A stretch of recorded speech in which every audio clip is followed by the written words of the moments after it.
अंकुर मलिक जी। राधे राधे। महाराज जी, किसी अनजान व्यक्ति की मदद करना भी प्रभु की भक्ति करने के बराबर है। अगर उसमें भगवत भावना है तो, नहीं तो पुण्य बनेगा, भक्ति की बराबरी नहीं होगी। समझ रहे?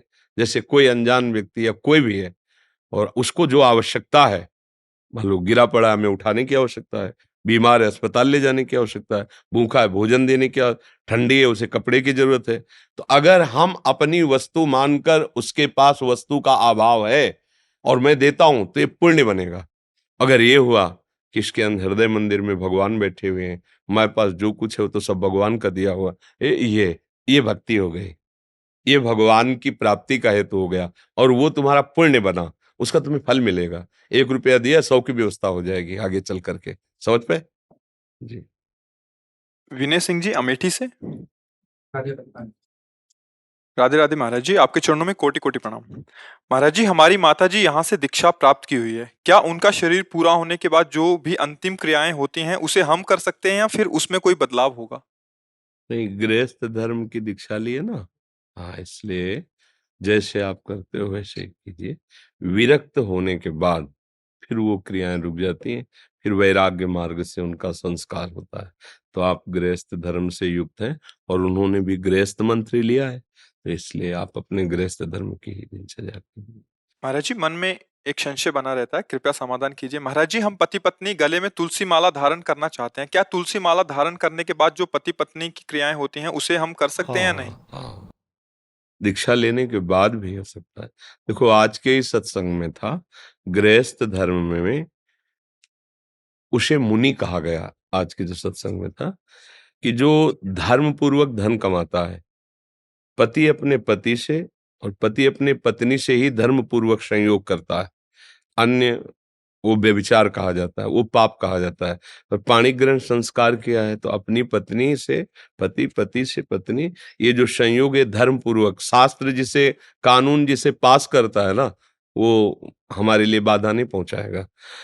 हम जो धर्म कमाते हैं अगर वो पापाचरण से युक्त हुआ, हिंसा से युक्त हुआ, तो हमें दुख देगा, नाना प्रकार की चिंताएं पैदा करेगा।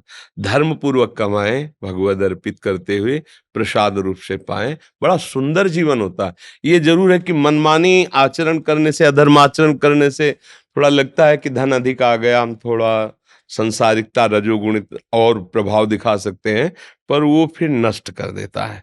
आप आंख खोल करके देखो, आप लोग तो समाचार पढ़ते हैं, आप लोग तो देखते हैं संसार में कितना एक नक्शा अधर्म पूर्वक, फिर मिटिया मेट, दोनों बात देखते हैं ना।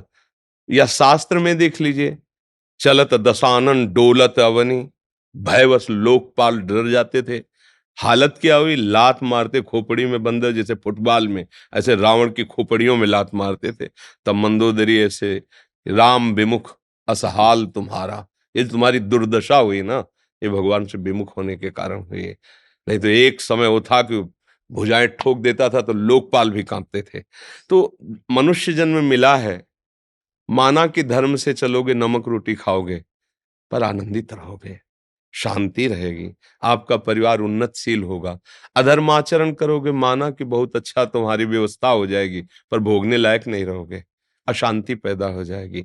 गृहस्थी धर्म में रहता हुआ, धर्म से कमाए हुए धन के द्वारा भगवत भाव से परिवार का पोषण करता हुआ, एक पत्नी व्रत लेता हुआ, अतिथि सेवा की भावना, वो मुनि ही है, वो भगवत प्राप्ति कर लेगा। ऐसा नहीं है कि वो दीक्षा ले लिया, कंठी बांध लिया, तो ऐसा नहीं है। अपने धर्म के अनुसार चले तो वो भगवत प्राप्ति का हेतु ही है जी। सत्यनारायण जी राधाकुंड गोवर्धन से। श्री हरिवंश महाराज जी, आपके चरणों में कोटि कोटि प्रणाम। गुरुदेव भगवान, मुझ जैसा नीच अधम जो संसार के सारे कुकृत्यों में फंसा हुआ था, प्रभु जी जब से आप श्री के दिव्य प्रवचन रूपी अमृत पाया, जीवन धन्य हो गया। हे करुणा में निधान, आपने जो भगवत प्राप्ति का राह दिखाया है महाराज जी, जो उद्देश्य दिखाया है, हम उस पर चल पाए आगे, ऐसा कृपा कीजिए महाराज। हाँ, जब आप गिरिराज जी की शरण में हो तो आप अधम कैसे हो सकते हो? कितना पावन स्थान आपका है। ब्रज 84 कोष भगवान का श्री विग्रह माना गया है। ये 84 कोष भूमि, ये बहुत महामहिमामयी है और आप भगवान के पार्षद ही हैं। गिरिराज की किसी भी जगह कहीं रहे, वो तलहटी ही मानी जाती है। वहां रह रहे, पर ये है कि जैसे रतन मिल जाए हमारे पास हो और हमें पता ना हो तो फिर हम भिखारी बने रहेंगे। अगर हमें पता हो जाए तो हम उसी क्षण धनी हो जाएंगे। पाए रतन चीन्ह्यो नहीं, दीन्ह्यो करते डार, ये माया श्री कृष्ण की मोहे सब संसार। कितना सुंदर सौभाग्य! ब्रज 84 कोष में जन्म होना या वास मिल जाना, ब्रजरज का सेवन करना, ये परम सौभाग्य है। बस यही है कि हम थोड़ा सावधान हो जाएं। अपवित्र आचरण भगवान के समीप रहते हुए भी भगवदानंद नहीं प्राप्त होने देते। देखो, दुर्योधन, दुशासन, ये भगवान श्री कृष्ण को देखते हैं, बात करते हैं, क्या उनको आनंद मिलता है क्या? भगवत दर्शन का आनंद मिलता है क्या? नहीं मिलता। क्यों? क्योंकि वो अधर्म आचरण कर रहे हैं। प्रमाण देखिए, वही भगवान जिनको दुर्योधन, दुशासन कह रहे चलो महाराज आओ, तुम्हारा स्वागत करते, तुम भी देखोगे कि क्या तुम्हारे लिए व्यवस्था की। जब संधि कराने गए, भगवान ने कहा कि दो ही स्थिति में भोजन आदि पाया जाता है, या तो जिसे भोजन न मिलता हो तो कहीं भी मिल जाए, पेट भर ले, और या फिर प्रीति। मेरे में भूख नहीं, तेरे में प्रीति नहीं। चले गए। कहां गए? उसी समय के बाद तुरंत विदुर जी के घर गए और महामंत्री पद से हटा दिए गए थे विदुर जी। सब कुछ त्याग करके, कुछ भी नहीं उनका लिया था, एक साधारण कुटी में बाहर रह रहे थे, और विदुरानी जी उस समय घर में थी। वहां भगवान जाके दरवाजा खटखटाया। कौन? श्री कृष्ण। मेरे घर प्रभु आए। ऐसे बावरी स्थिति, प्रेम की अश्रु चल, वो स्नान कर रही थी, उनको ये भी संभाल नहीं रही कि मैं वस्त्र अपने बदल कर फिर जाऊं। कृष्ण भगवान पीताम्बर से उनके शरीर को ढका, भगवान उनको ले, बस मेरे घर आए प्रभु, मुझ जैसे के घर प्रभु आए। मतलब उनकी स्थिति है। अब भगवान अभी कह के आए हैं कि मेरे में भूख नहीं, तेरे में प्रीति नहीं। यहाँ कह रहे हैं कि कुछ तो पवाओ, मुझे कुछ तो भूख लगी, कुछ पवाओ। भगवान भी लालायित हो गए ऐसे भक्त के हाथ का पाने के लिए। तो जी, सुधी नहीं, वो केले रखे, केले ला के हमें पवाओ। वो केले ला रहे हैं, गूदा ऐसे फेंक रहे, छिलका डाल, उनको होश ही नहीं है, और भगवान छिलका पा रहे। इतने विदुर जी को पता चला कि श्री भगवान गा रहे हो, तो आनंदित होकर आए। ये जब लीला देखी कि छिलका प्रभु को पवा रही, गूदा फेंक रहे, उनका है बावरी, केला छीन लियो, अब गूदा पवा रहे। तो भगवान जानते हो क्या कहे? विदुर जी, वो स्वाद ले आ रहा जो विदुरानी के पवाने देश। वही श्री कृष्ण है जिनसे दुशासन, दुर्योधन बात कर रहा है, पर उसका हृदय जल रहा है श्री कृष्ण को देखकर। वही श्री कृष्ण है जिनको विदुरानी सुनने मात्र से कि श्री कृष्ण हूं, वो आए, वो कितने परमानंद। बात क्या हुई? दोनों हैं। बात क्या हुई? एक धर्म युक्त आचरण करते हुए भगवान के आश्रित है, एक अधर्म युक्त आचरण करते हुए अभिमान के आश्रित है। यदि हम भगवद आश्रित होकर के और भगवान का चिंतन मनन करें, सत्य आचरण करें, तो भगवान हमसे ज्यादा कुछ नहीं चाहते हैं कि तुम पहाड़ उठा लो, इसी से भगवत प्राप्ति हो जाएगी। अच्छे आचरण करो, गृहस्थ धर्म का भोग करो जैसा आदेश है, और नाम जप करते रहो, और फिर ब्रज में रह रहे हो, प्रश्न ही नहीं है भगवत प्राप्ति में बाधा का। ये तो रज ही इतनी महामहिमामयी है, उठते बैठते गिरिराज जी के प्रांगण में हो, तो बहुत सुंदर। अब आपको निराश नहीं होना चाहिए, आपको तो और उत्साहित हो जाना चाहिए। जी। राजकुमारी धाकड़ बरेली से। आधा वल्लभ हरिवंश। महाराज जी, आपके चरणों में दंडवत प्रणाम। जय श्री राधे। महाराज जी, मैं 7-8 महीने से लगातार हर माह एकादशी के दिन वृंदावन धाम आता हूँ, गोवर्धन जी की परिक्रमा एवं बिहारी जी के दर्शन करता हूँ। इसी क्रम में फेसबुक के माध्यम से आपके सत्संग एवं वार्तालाप सुनता हूँ। कल ही मुझे आपके साक्षात दर्शन करने, सत्संग सुनने का सौभाग्य प्राप्त हुआ। आपके सत्संग सुनने से मेरी रुचि भी राधा नाम में बढ़ गई है। महाराज जी, मुझे समझ नहीं आ रहा कि प्रभु की बार बार बुलाना और मेरा आना इस पापी पर इतनी कृपा कैसे हो गई महाराज जी, क्योंकि आपके सत्संग में सुना है कि प्रभु की कृपा के बिना धाम आए नहीं जा सकता। हाँ, श्री राधिका कृपा बिन सबके मनन।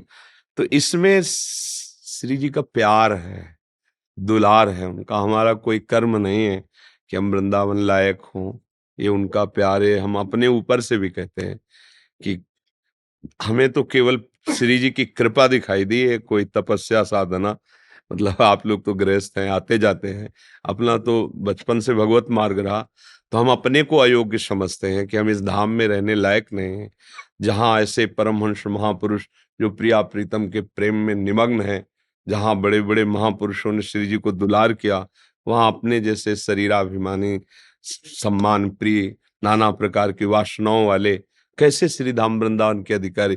तो इसमें लगता है मेरी किशोरी जी बहुत कृपालु हैं। सह हमारी स्वामिनी जी का सहज स्वभाव पर्यो, नवल किशोरी जी को मृदुता, दयालुता, कृपालुता की राशि है। ने कहूँ न रिस, कहूँ भूली हूँ न होत सके, रहत प्रसन्न सदा हे मुखा से। ऐसी सुकुमारी प्यारे लाल जू की प्राण प्यारी, धन्य धन्य धन्य ते जिनकी उपास।